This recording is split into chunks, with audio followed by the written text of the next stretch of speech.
Members of the January 6th House Subcommittee are planning to host those primetime hearings tomorrow night. We've been talking about it. Many of former President Trump's most vocal allies, though, calling the plan political theater. Joining us now is former acting United States Attorney General Matt Whitaker. Sir, welcome back to National Report. What are your expectations for tomorrow night's live January 6th special? Well, I think it's going to be political theater. It's going to be dangerous, actually, because the American tradition is that there is an opposition. Whether it's in Congress, you have Republicans, Democrats that challenge each other and take equal time, or in court, where's my experience, where you have cross-examination of witnesses.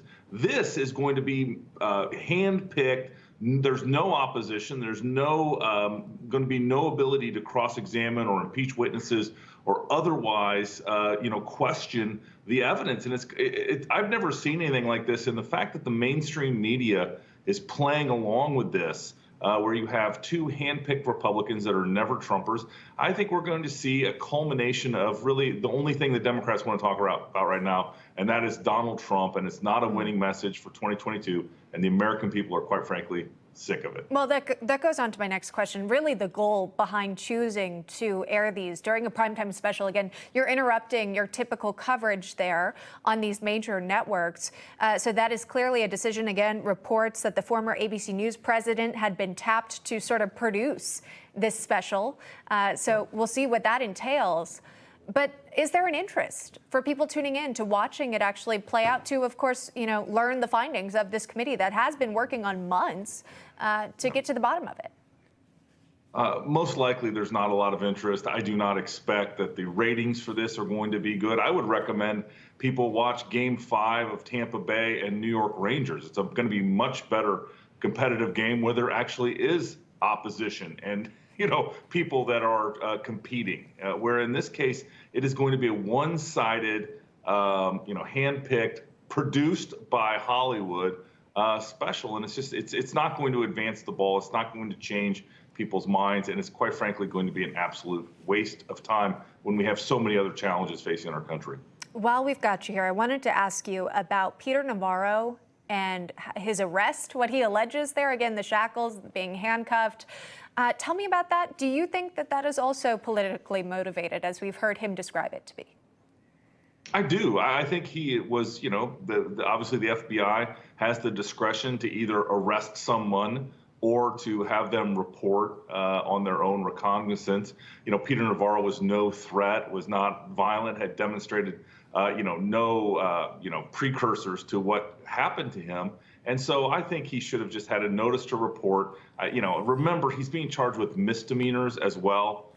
This is as kin to somebody that did something wrong at a national park, and got a ticket in a national park and was on the misdemeanor docket. So, we need to keep this in proportion. I think it was a completely unnecessary arrest, and it could have been handled a lot better. And I'm disappointed in those that made that decision.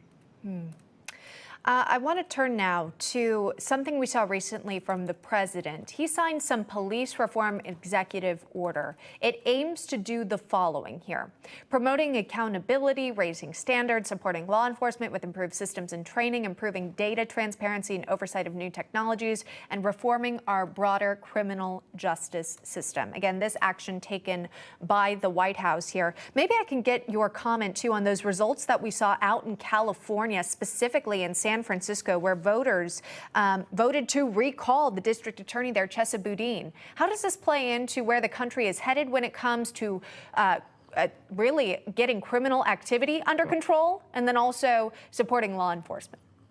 Yeah, well, the executive order is just continues to perpetuate sort of what the left believes, is that all police officers are racist, that systemically the system is broken, that criminals are actually the victims of an unfair system. And I wrote an opinion piece on this yesterday that shares kind of my thoughts on this executive order. As it relates to the recall, I think what's happening is, quite frankly, the American people, and especially in these communities that have these Soros-funded, far-left activist prosecutors, is they want law and order. They want a safe community. They want violent crime out of their cities, and they want every child to be able to play safely in their front yard. And what you see in places like San Francisco, Los Angeles, Chicago, New York, where these far left prosecutors have been in place, is you see quite the opposite. Violent crime is on the rise, murders, these daylight shootings like we saw in Philadelphia and other places